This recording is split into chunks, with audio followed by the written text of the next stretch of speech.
Forking a repository in Bitbucket allows you to create a personal copy of another user's repository, enabling you to freely experiment with changes without affecting the original project. Here's how to fork a repository in Bitbucket. Log into Bitbucket. Go to Bitbucket and log in with your credentials. Navigate to the repository.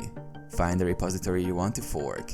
You can do this by searching for the repository name or by browsing through repositories if you have the URL or know the owner. Fork the repository. Open the repository. Click on the repository to open it. Click on the Fork button. On the repository's main page, look for the Fork button, usually located in the upper right corner. Click on it. Configure fork settings. Select workspace. If you're part of multiple workspaces, you may need to choose which workspace the fork should be created in.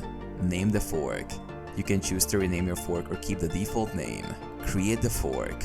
Click Fork. Once you've configured the settings, click the Fork repository button to complete the process.